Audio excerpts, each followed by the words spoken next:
And I'm very pleased to see such a good turnout on this night when we're all glued to the television watching the results of the American election, as I was myself. We're just waiting for President Obama to do the acceptance speech there. He's won, so I'm very pleased about that. But anyway, so you've all come out, you're all interested in being physically fit, which is the topic of tonight's talk. And I'll just tell you a little bit about Nick. Nick's quite a special person, really, actually. Because I work with Nick, but I also play golf with him as well. So anyway, what Nick told me to say is he's taught exercise physiology at universities in Great Britain, the USA and in New Zealand, and I know he did his PhD in the USA, so he had experience there as well. He studied in Britain and studied in the USA too. He's coaching experience across a wide range of sports and performance levels.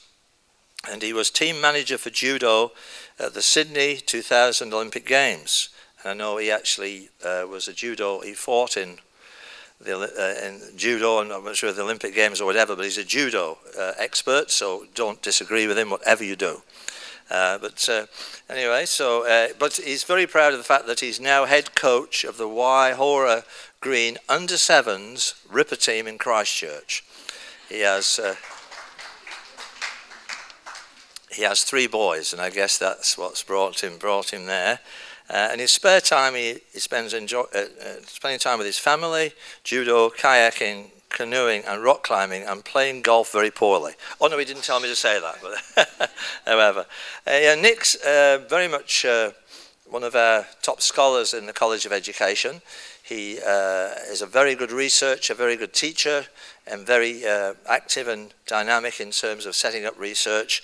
And his own research has focused on 2 areas mainly, which is physical activity promotion and the physiology of adventure sports. And he particularly has an emphasis on research into rock climbing, which is interesting. But as I say, his own contribution to the college is quite broad, and one of the things he's very keen on is physical health promotion, and part of that he runs a circuit training class on Monday nights, 5:30 to 6:30. So any members of staff, and I can see a few here, who I've been a few times myself, and I'm one of the slower learners of the group, but Nick's very good in terms of making the activities accessible to people at various levels of fitness. And so he has a great interest in physical fitness for all of us, and that's the focus of his talk tonight. So I'm very delighted to introduce you, Nick, and to hear what you've got to say. So I'd like to welcome Nick. Thank you, Gary. Thank you very much for your kind words. Very pleased to be here tonight, and I'm really excited to see so many people here who share my passion, hopefully, and interest in physical activity. The talk I'm going to look at tonight, presentation I'm going to make tonight, will be divided into 4 parts. So I wanted to start with by placing physical activity and its importance to health in a context. And I think that there's been some really important watershed research published this year that maybe heightens for all exercise physiologists, but hopefully for the medical profession as well, the importance of physical activity. So I'm going to start with that. Then I'm going to look at what's sort of traditional physical activity and how exercise physiologists have gone about prescribing physical activity in a traditional manner over many sort of generations. Then we're going to look at high intensity interval training, and we'll highlight some of the key research that's gone on in recent years, and also to look at a study that we've just completed recently within Christchurch. And then lastly, I was going to just broaden things out a little bit, because I think high intensity might provide one exciting opportunity, but I think we need to look at, and it's a really good time to look at how we might prescribe exercise in a different way and look at physical activity in a different way. So it's not a surprise to say that physical activity is really important to health. We've known about this in BC times in China. Hippocrates has spoken about this. many years ago, and continue to hear reference to healthy body, healthy mind as important things. However, since the Industrial Revolution, we've seen a gradual reduction in the amount of physical activity in people's everyday lives, and also sort of some confused thinking about whether physical activity was important for lives. And so one of the things that happened in the early 20th century was that complete bed rest was prescribed for people who just had a heart attack or were recovering from a heart attack. Now they have much more invasive programs and recovery strategies to improve people's physical activity almost immediately after some sort of MI or myocardial infarction. So we've started to change some of our thinking, and in more recent times, we've started to look at things differently. So there was a classic piece of research that Jerry Morris did back in 1953, and in that they looked at physical inactivity and chronic disease. And Morris, through his research, found that there were higher rates of cardiovascular disease in occupationally sedentary professions. So he was looking at bus drivers and also postal workers, and those that were less active in their work, in their daily work, had poorer health statistics than those when you compared to the bus conductors and to the postal workers who delivered the post. So as far ago as 1953, we're highlighting that there's something going on with physical inactivity. In Australia, just highlighting a couple of these sort of other research groups that have highlighted some really important things around physical activity and the importance of physical activity, and also linked with that physical inactivity. And I'll come back to these groups, but the Stephen Blair has been working in the US and is an epidemiologist who's found out some really interesting things that I'll highlight in a little while.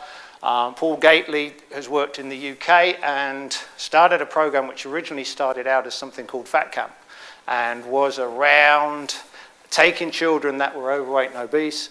It was a televised series, and they looked at an intervention where they took the children, they worked with them really intensely, and then found that during the camp the children lost weight. What happened post the camp was very different, and so I'll just sort of talk about that in a little bit of detail later on as well. And then Nanette Mutri has looked at an area of positive psychology and some of the influences there, and Ken Fox has also looked at a number of psychological issues and how physical activity can help in terms of mental health. And then the key thing that I think is sort of really current research is around this landmark series of papers that were published in The Lancet this summer, and I'll highlight just some of the key findings from those as well. So 18th of July I think it's a really exciting time to be involved in physical activity promotion, because 6 key papers were published, and the research was based on meta-analyses and wide studies across a number of different countries. And what they started to do was to look at and quantify just how much, what is the cost of, in terms of economic costs and also in terms of life costs associated with physical inactivity. And so they've identified now that when you start to look at a range of different factors, when you start to look at it, there are at least 5.3 million deaths in the year, and the research was 2008, that could be attributed not to other factors in combination with, but to physical inactivity alone.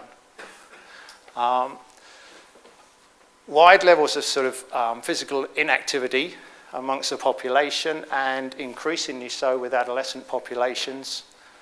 And physical inactivity in terms of those papers was the 4th leading cause of death worldwide.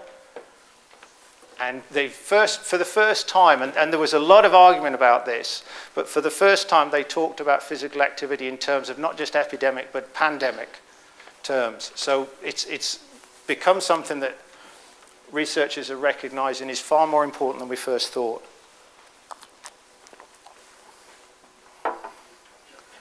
So then highlighting some other things that have come out recently. So research in Denmark, and looking at something slightly positive in terms of physical activity.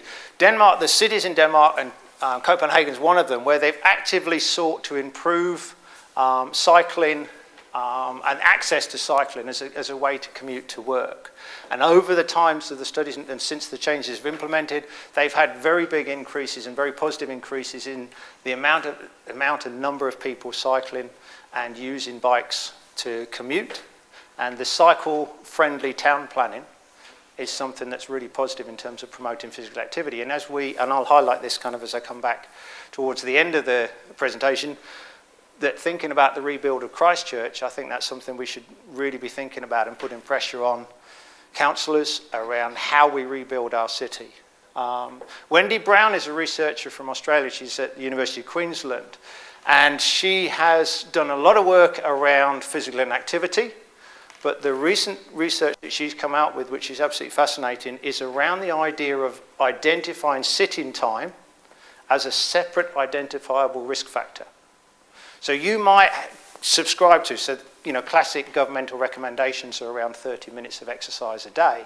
And you might subscribe to that and you do your 30 minutes of exercise at the start of the day. But then if you go to work and you sit at a computer or at a desk all day, or you sit in meetings all day, what the research is showing is that your metabolism drops right down to zero, or close, down to very baseline levels, and you don't get the benefits necessarily. The benefits of the exercise you do in the morning aren't sustained through the day. And what she's done with her research is identified sitting time as a separate risk factor associated with physical inactivity.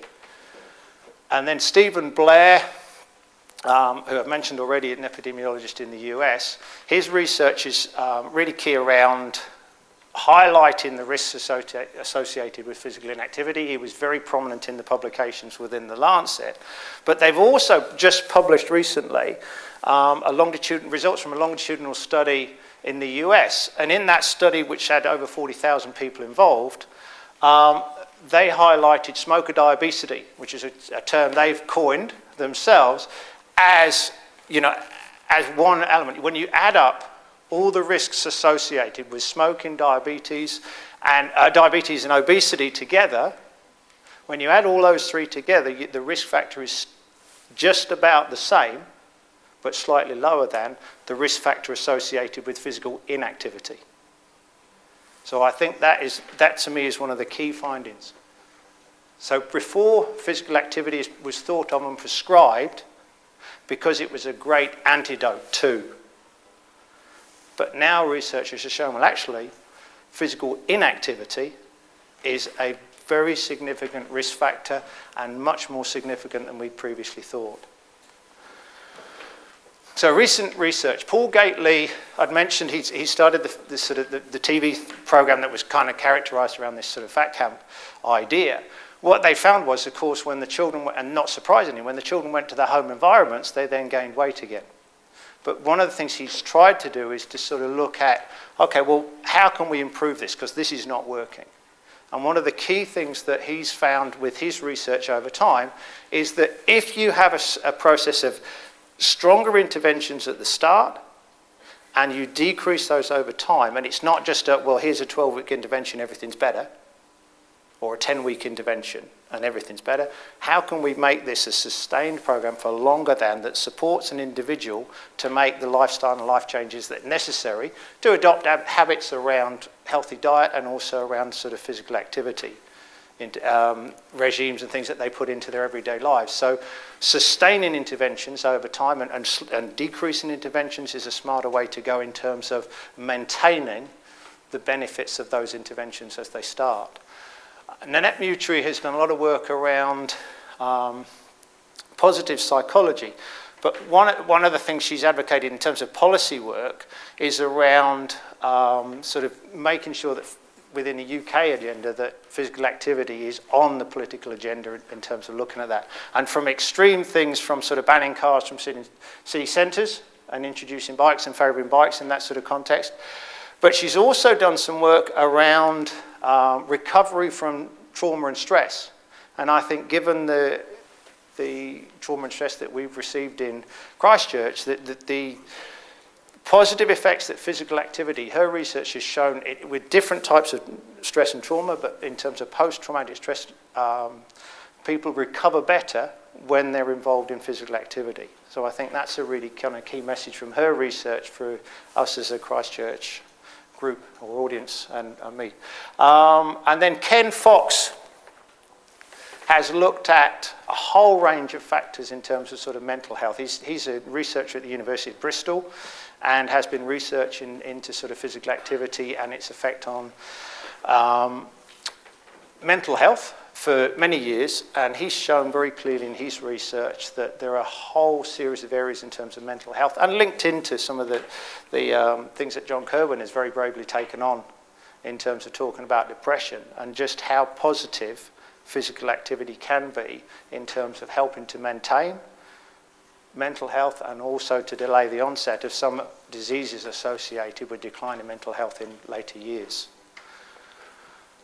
So then if we put a New Zealand and Canterbury context on kind of the research and the evidence around physical activity and physical inactivity and its importance,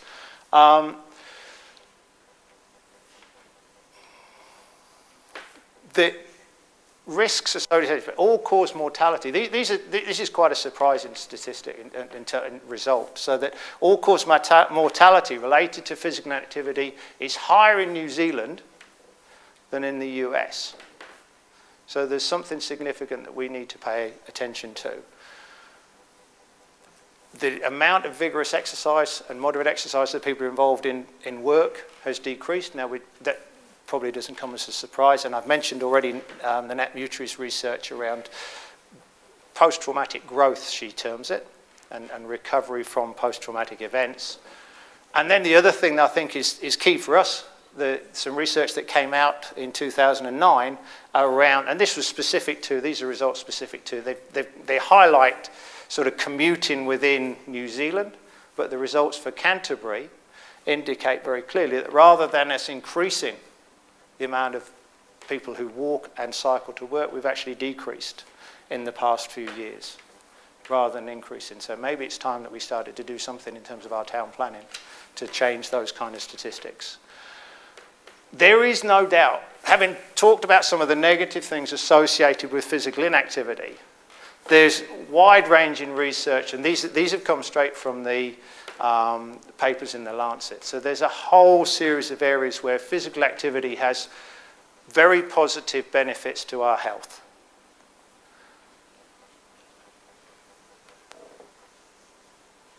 Both physical and mental health.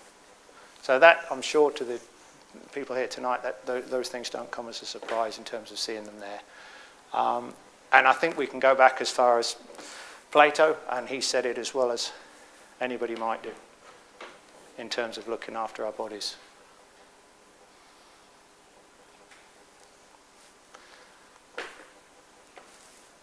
Okay, so as we're talking about physical activity, then rather than sitting here, we know Wendy Brown's research that if you sit for long periods of time, it's not good for you. So everybody stand up. And you can stretch up on your toes. Okay, and up again, and then just down a little bit. And up a bit. And down a bit. And up. And you can have a sit down. Okay, so keeping moving and regular little bursts of physical activity are really good for you. It's a really good way to prescribe exercise moving forwards. So we'll look at, and we'll just do a little bit of brief stuff around sort of traditional physical activity and what and how exercise physiologists prescribed exercise.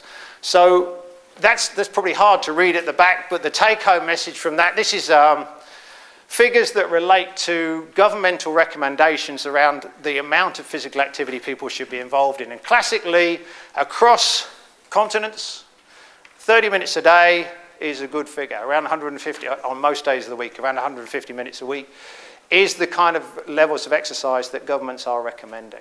Not talking about necessarily, some of them are now starting to talk about, so in the UK government they're starting to talk about some sort of things around resistance training. And that's shifted a little bit. It used to be just around sort of endurance exercise, but typically 30 minutes a day is what's prescribed most days of the week. And when we talk about that exercise, we're talking, if you can see the diagram, you can see the first yellow band, and that is sort of 60 to 70% of heart rate max, and they're saying that that's the fat burning zone. You will have heard, I'm sure people know all about that and have heard that talked about in terms of getting into that fat burning zone. And what I'll do is just highlight how we come to that. I want to do a couple of definitions. I don't want to do very much jargon, but there's just a couple of things that are talked about and will be relevant to some of the presentation stuff I do later on. So we have this term VO2 max, volume of oxygen, O2, and the maximum that you can utilize. Now that's been used with athletic populations, with people getting fitter, as a measure of and an estimation of people's aerobic capacity or their aerobic endurance. So there's two little bits to it. One is the sort of VO2 max, and with the VO2 max, if we think about, we're exercising, I've got another slide in a minute where we can kind of talk about a VO2 max test on a treadmill. But if anybody's done or had children that have done the beat test, well, that is all about increasing intensity, and it gets harder as you go through, and you reach some sort of maximum. And the maximum where you've got that plateau, where you can't work any harder, but you can just keep going for a little bit, that's a VO2 max, as opposed to a VO2 peak, which is where you stop, just where I've highlighted that little in the circle. So the max is reached there, but if you stop anywhere up to there and it hasn't plateaued, then you've got what's called a VO2 peak. And that'll be important because we'll kind of come back to that. Physiologists can measure this in a laboratory using a treadmill, and they can collect the gases, the oxygen that you are consuming. They can measure that, and they can measure the carbon dioxide you're producing during exercise, and with that they can then calculate and work out what somebody's aerobic capacity is, their ability to use oxygen to sustain exercise. And the other thing that's key in this, there's a number of little points in here, but it's basically that when we measure the amount of oxygen consumed and we measure the amount of carbon dioxide produced, we can work out, by doing a ratio, we can have a look at those two figures, and from that we can tell whether we're using fat as a fuel or carbohydrate as a fuel. And this is where this fat burning zone comes from. So when we measure that ratio, if we get what's called a respiratory exchange ratio, an RER, which is basically carbon dioxide to oxygen, if we get a figure for that, which is 0.07, then we know that fat is the main fuel source. If we get an RER where you're using the same amount of oxygen to carbon dioxide produced, and you get an RER of 1, then we're using carbohydrate as the main fuel source. Now, the whole logic behind the fat burning zone is that when you work at low intensity, so in that sort of 60 to 70% of maximum, when you work in that lower intensity zone, you are using fat as a predominant fuel. And that's why traditionally exercise physiologists have said, go and run at 60 to 70% of maximum. There's obviously some lowered risk factors possibly associated with that, but primarily it's because if you exercise for 20, 30 minutes in that fat burning zone, then you are using fat as the predominant fuel source. So that's where that kind of whole prescription around fat burning zone comes from. And that's how we know that happened. That's the case. Oops. Okay, however, much of the research, and I'm sure people can testify to this, despite all the excellent things around traditional exercise prescription and going out for a 30-minute exercise session and things like that, continuously in research, the reason when people indicate that they're physically inactive, the reason behind that is associated with lack of time. People don't have the time in their busy lifestyles to get to be as active as they would like to be. And that was cited many times, and that led exercise physiologists to start to think, well, hang on, can we do something different about this? Is there a different way to do this? And that's what's led to, it's one of the reasons behind why people have started to look at high-intensity interval training as an alternative, a time-saving alternative. Can you get fit in a quicker period of time by working harder in that training time? And so that's what the sort of next focus we'll have on is around. So this is one of the early studies in this area was by Hunter and colleagues. It's sort of around the late 90s. It became an increasing research interest, or an area of research interest to researchers around the world. But classically, there are groups in Norway and Canada who have published a lot of the early research in this area, and I'll highlight just a couple of those in a little while. So, or now even. So this is what we're talking about. So, as opposed to the traditional exercise where you continuously exercise for 30 or 40 minutes, or 30 minutes if you're talking about government guidelines, some of the research that's gone on, and these are sort of just 5 of the studies that are there. So, and I'll highlight just kind of one of those in terms of what's there. So Gibala is one of the sort of key researchers in our area, in our field, and he carried out a study, and this is one of the things that's kind of key to why we did our study, that classically, much of the research has been with young, fit, active males. And so he did a study with 16 males, average age 20 years of age, and they had what's called a maximal volitional group. So you work as hard as you can, all out effort, and then a traditional low intensity endurance training group. And that meant that they worked, the maximal intensity group worked for 30 seconds, 4 to 6 repetitions over the period of the study. 4 to 6 repetitions, interval in between. But they worked for 30 seconds all out effort. And that meant that they were doing, and then as opposed to about 90 to 120 minutes of exercise over a week for the low intensity group. So they were 90 to 120 minutes per session for the lower intensity group. So very stark differences in terms of the exercise load. This was only a very short study, so this is another thing in terms of some of the research. This was a 2-week study.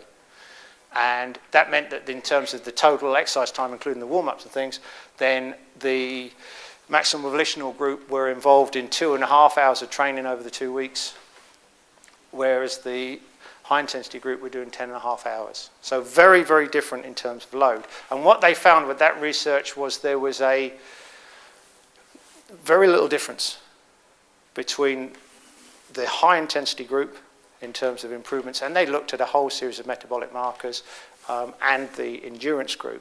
And that even with that quite significantly decreased volume of training, they got similar increases and improvements in performance across the 2 groups.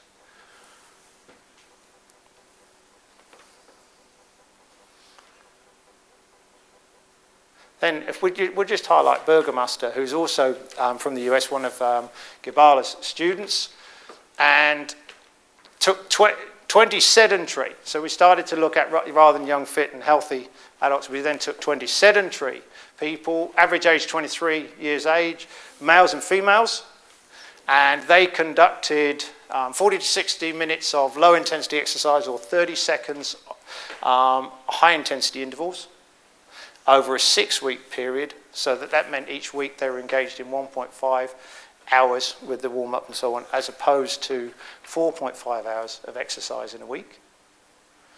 And again, very, very similar results, no differences. So what we're finding is that doing that short training is not producing significantly less results than the typical endurance training. So there is a time-saving effect there, and that's been shown consistently over a whole series of papers, and I did put on everybody's chair some of the sort of key research papers in the area that if you're interested to have a look at those further, they highlight some of the sort of key findings in a little bit more detail around just how positive some of the results have been in terms of high-intensity interval training. So we'll just have a look at the science behind it. So there's a relationship, a sort of negative relationship between the exercise intensity and duration. And we can have a look at that just as a diagram. So that if you work at a very high intensity, your ability to maintain that is very much reduced. You can only work very hard for a short period of time, and that's what that graph's saying. When we work at that higher intensity, we have an increased use of energy during that high intensity exercise. So we're using more energy during that exercise. Then, in terms of resting energy expenditure, so when we then have stopped exercising and we go back down towards normal, the resting energy expenditure is higher in response to high-intensity training. So that's the kind of more bang for your buck in effect, that your metabolism remains elevated for longer after that high-intensity exercise than it does with the traditional endurance training.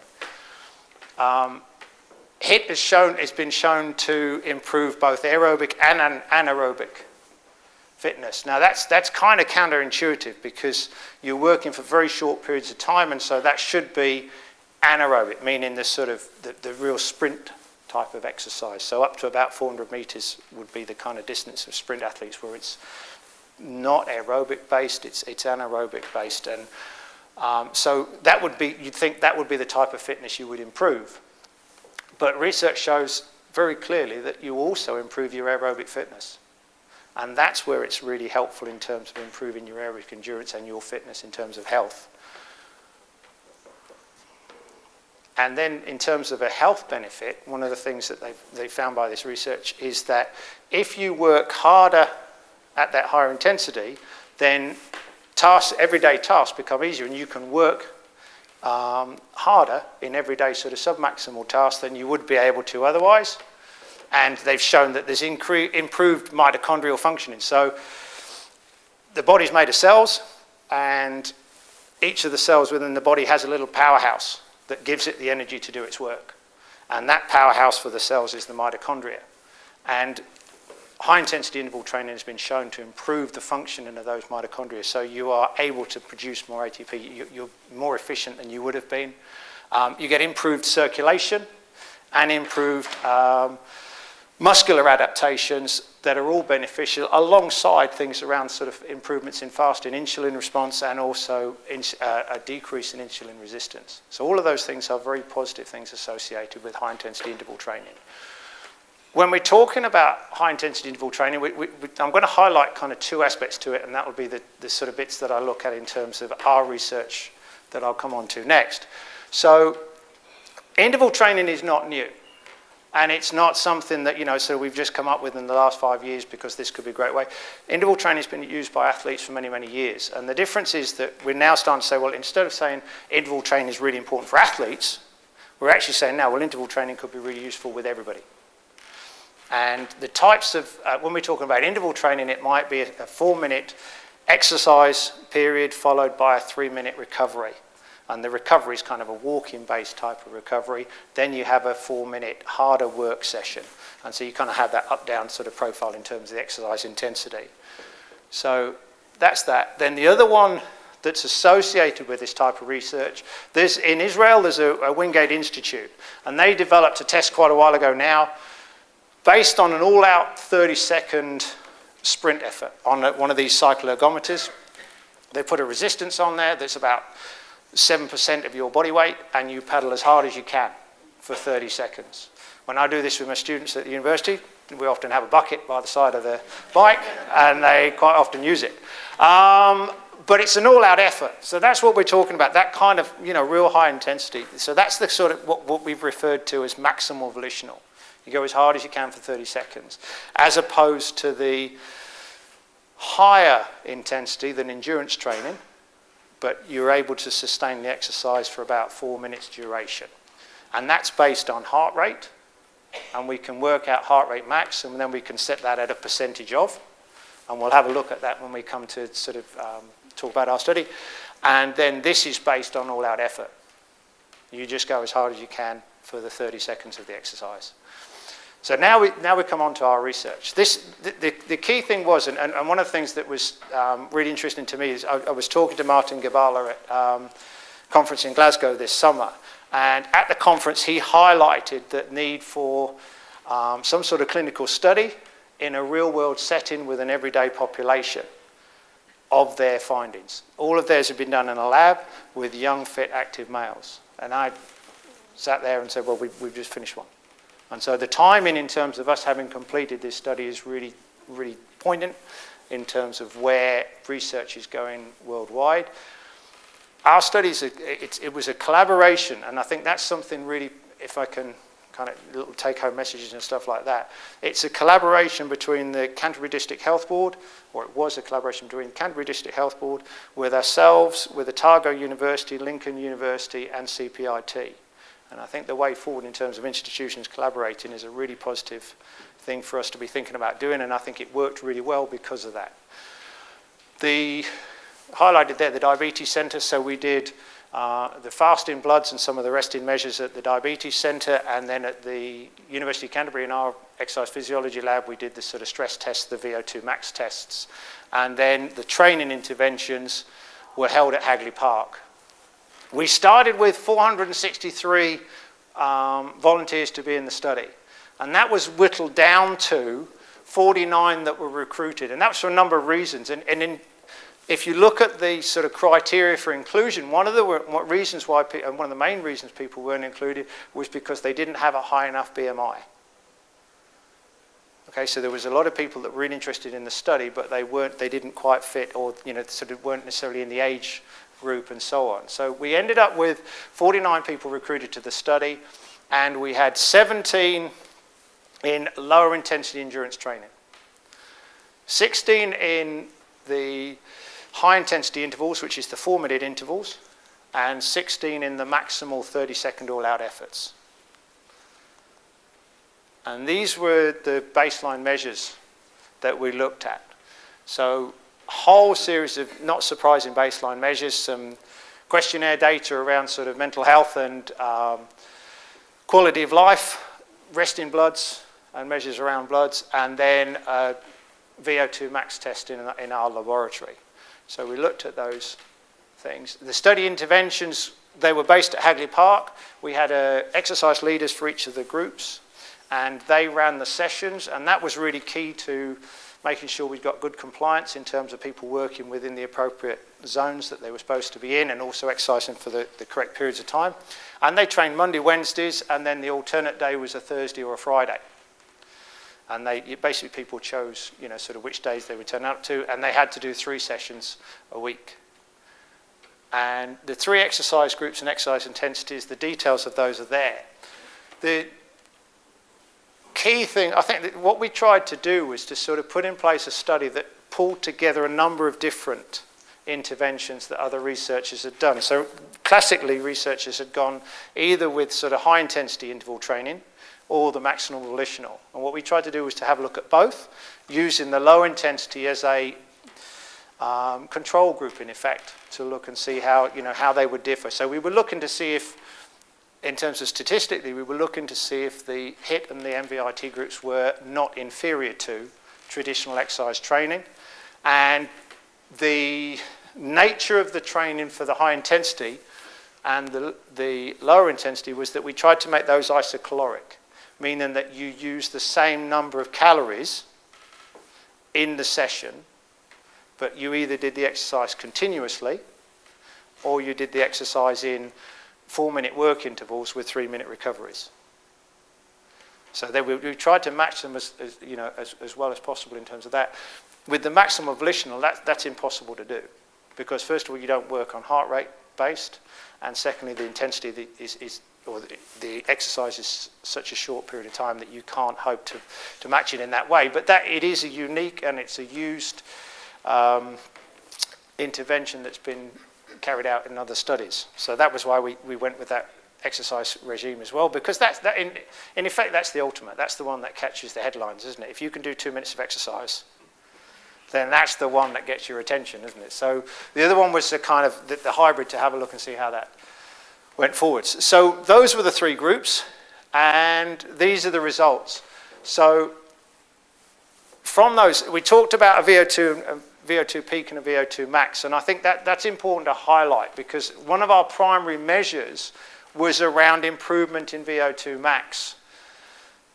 And when you look at those figures, there's not a big difference. And at first you start to think, well, hang on, there's a little bit of improvement, but not a super improvement. And so then we've got to say, well, okay, why? And one of the things you do as an exercise physiologist is to look at the data, to look at what people did in terms of their performance during the test. And one of the things that I've highlighted in terms of looking at and we're looking at further with the statistician that's working with us, is that in the second test, people seem to back off a little bit. So that they didn't work quite as hard. And we know that by their heart rate maxes. So that when people did the second test, their heart rate max wasn't the same as they did on the pre-test. Quite a few people. So what that means is that they, to some extent, you're talking about people who'd previously been sedentary. And they were asked to do a VO2 max. And they tried, and they were absolutely superb. The participants, in terms of our retention of participants and their commitment to the study, they were absolutely wonderful. And they worked really hard on that first test, and there were a bigger proportion of VO2 maxes. So they'd reached max, and the heart rates were at maximum. In the second test, there's a number of people where they'd just backed off a little bit. It hurt a bit, and they knew what was coming, and so that they didn't quite reach maximum. And so therefore you don't see what you'd hope is this great, 10 milliliter difference over the duration of the study. So, but that's a primary measure. That was something we set out to measure, so it's important to report that. But what I'll do now is just highlight some of the things that I think are significant, important things that we should look at. One of them is around the maximal volitional, and this kind of relates to some of the other research that's gone on. That the biggest drop in terms of blood pressure was with that maximal group. So I think that says something about what's going on. And then if we look at, this is looking at, what I did is just highlighted the submaximal stages. So when we did the VO2 max tests in the laboratory, people start on a low intensity exercise and on a flat treadmill. And at each stage you increase the load by increasing the treadmill speed or the hill that they're climbing. And they work through 3-minute stages, and then you increase the hill a bit. And then you increase the speed a bit and the hill a bit. And what we found was that, as you see highlighted there, not massive changes because we're talking about litres of oxygen, but there are changes there in terms of people using less oxygen in those submaximal stages. So that means that they become more aerobically efficient. And we can see that depicted more clearly when we start to look at the heart rate results. So that the number of times your heart beats per minute is reduced in the post-testing. And we can see that most clearly in terms of, on average, 10-beat drop with the high intensity and the maximal volitional groups. So whilst we didn't get a big alteration in maximal performance, all the groups improved in terms of their submaximal ability. So they'd become more efficient, they'd become fitter. But interestingly, these results would indicate that the higher intensity and the maximal volitional had slightly better improvements than traditional training. Now, I just want to skip back a couple of slides. Just to this injuries during the study, because I think that's an important thing that I'll kind of highlight in terms of looking at moving forwards. And as you can see, that there was an increased incidence. We're talking 17, 16 people in each group. But in terms of injuries that occurred during the study, there were more in those high-intensity groups. Now, the people that were involved in the study were walking and running on Hagley Park. And those in the maximal volitional group were running up and down a slope. Having previously been sedentary, it's not surprising to see, some figures that look like that in terms of there being some injuries associated with it. But that was the nature. We were taking a previously sedentary group and we were trying to look at them because it was a kind of clinical setting in terms of setting the study up. So, yes, I think we can say that both the high-intensity interval training and the maximal volitional training, in terms of VO2 max, they weren't inferior to traditional exercise training. If we look submaximally and we look at blood pressure, then the high-intensity interval training and the maximal volitional appear to have possible advantages for a previously sedentary population over endurance training. And so the time-saving effect would seem to be recognised. That yes, you can save time and you can train smarter. But there is, in terms of harms, I put Johnny Wilkinson up there because I thought he was a good person for injuries. And there was an increased risk of injuries associated with that maximal volitional interval training in particular. So I think that's something we need to highlight. So in terms of that, looking at what the intervention is. If you're doing that higher intensity training, the types of intervention you do, the type of exercise you do, is probably very important. So things like cycling are going to have a lower impact. Running on a beach as opposed and walking on a beach as opposed to on a hard surface, and also deep water running. Maybe the places where you get a lower risk of injury, but you still get the same sort of training effect. So those are our findings in terms of our research. So it does seem to offer some potential. Then if we look at how we might prescribe exercise and looking forward to the future. So I just wanted to sort of highlight a number of things that occur to me. One of them is that these are, in any exercise physiology or coaching book or weight training book, you will see these particular principles highlighted. They're not new, but they're as true today as they ever were. So that the idea of overload, if you're going to improve your fitness, you need to do something that is more than you regularly do. But as you do if you go out 3 times a week and you walk around the block, after a period of time, that no longer becomes an overload, that becomes your normal experience. So if you want to continue to improve your fitness, you need to have a progressive overload. Now, our groups had that because we monitored their heart rate. So as they got fitter, they had to work harder to get their hearts in the heart rate zone. So having something progressive in terms of exercise is really important. Also, in terms of specificity, I can't say it now, I knew I wouldn't be able to, but in terms of being specific too, that's a better way to say it, in terms of being specific, you will improve in fitness in relation to the types of exercise that you do. Now, that's really important to an athlete, because if you're a triathlete, you need to train at all forms, all disciplines. What you do in swimming is not going to benefit you with your running, and similarly with the cycling.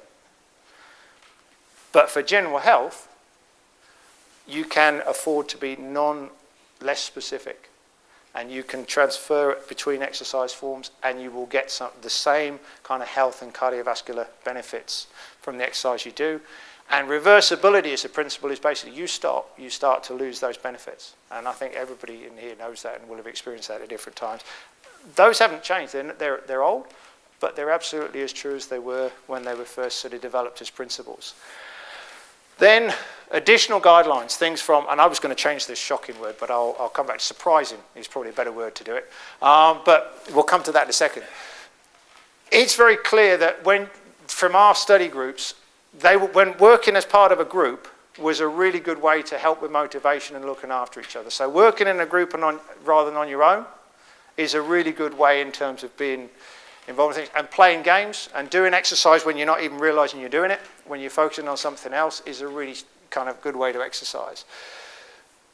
Personal trainers and those sort of things can help in that terms of motivation as well.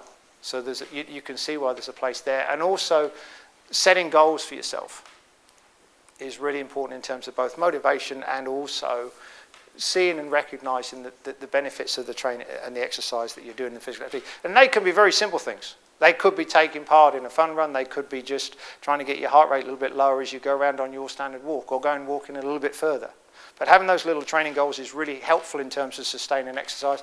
And then variety adds spice. So if you pretend that says surprising rather than shocking the system, by that I mean it's very clear from research with athletic populations that after a while, and it relates to this kind of overload thing, that if you continue doing the same training program day in, day out, the body gets used to it and the body stops adapting. And what you want is to maintain and continue to improve your fitness. And so by varying what you do, you get a more continued improvement. So that's where combinations of, you might go for a longer endurance type of walk, and then you go out and do some shorter and sharper sessions the following day or so on. So you have some variety in there is really important.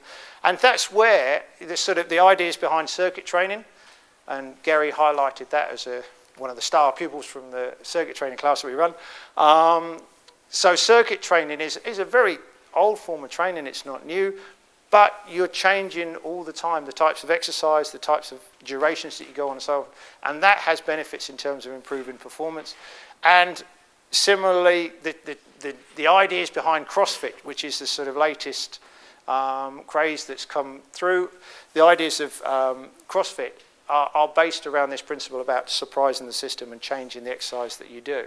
And then one paper that was presented at one of the conferences I went to this summer, I think highlights something in terms of everyday life. And my dad's in his 80s and he's, or just about to be in his 80s, and he is doing high-intensity interval training as part of his exercise walk. So he used to go out and just do a walk around, and now he's adopted that in his lifestyle. But one of the things I highlighted for him was that one of the researchers that presented in one of the sessions I was in was highlighting just how important resistance training can be as a supplement to your walking. So it's great to go out for walks, but there was a really key finding. They did this with a study of 60 to 80-year-olds who did a walking program. So they divided them into two groups, a group that did walking alone and a group that did walking and resistance training. And what they found was, yes, there was an increase in strength, and that has lots of positive things in terms of osteoporosis and so on, but also the group that did the resistance training, their walking was improved, both in terms of gait and quality of walk, but also in terms of their speed at which they were able to walk at. So having something alongside, just walking alone, you can improve that further with a little bit of resistance training. Okay, so in terms of just sort of future directions, just to kind of summarize and pull things together from what I've been talking about, one of the things I think is really clear from my research and reading that we've done is that going about this as exercise physiologists on their own, or psychologists working on their own, or nutritionists working on their own, it is not the smartest way to move forwards. I think that more that people can integrate and work together, the more chances we've got of tackling and addressing the levels of physical inactivity and improving those and all the associated things that go along with that. Physical activity beyond gym memberships. I'm very conscious that the number of people that join a gym at the start of a year, and then the membership continues to be paid, but they visit very infrequently. And I think one of the things we need to think about in terms of prescribing exercise and getting people involved in physical activity is how we go about doing that. And gym memberships may not be the best way forward for everybody. And we should be thinking broader than that. And Hunter, so this is going right back to the first paper that was published in the area, and Hunter published research in 1998. And one of the things they highlighted was actually probably the best way forward, as it is for athletes, is a combination of exercises. So it's not just endurance training all the time, it's not just higher intensity training, but a combination of is a very important way forwards. And then the last slide in terms of this is just Ian Town introduced, a couple of weeks ago at one of these sessions, I was listening to Gail Gillan doing her presentation, who's the Pro Vice Chancellor of our college, and he introduced her and talked about the idea of this series being a little bit edgy. And I guess the thing that I would highlight in terms of the edgy bit of this is that I think it's the research that was published in the Lancet presents a watershed in terms of how the medical profession should view physical activity. And I think it's time we need to work closer in terms of exercise physiologists and those involved in physical activity promotion. Need to be working closer with the medical profession and GPs in terms of how we think about physical activity, how we prescribe it, and how we might look forward to the future. And then the city planners, I think that's my last appeal, bringing it back to Christchurch. The absolute clear evidence from cities that have taken the time to do things like to allow right turns to cyclists and to favour cyclists and to put cycle lanes in. Absolute clear evidence of increases in commuting with cycling. And I think that that's something that I hope that the city planners will take notice of in Christchurch. And then I'll just bring you back to Plato, who said it very wisely. And thank you very much for your attention. Thank you.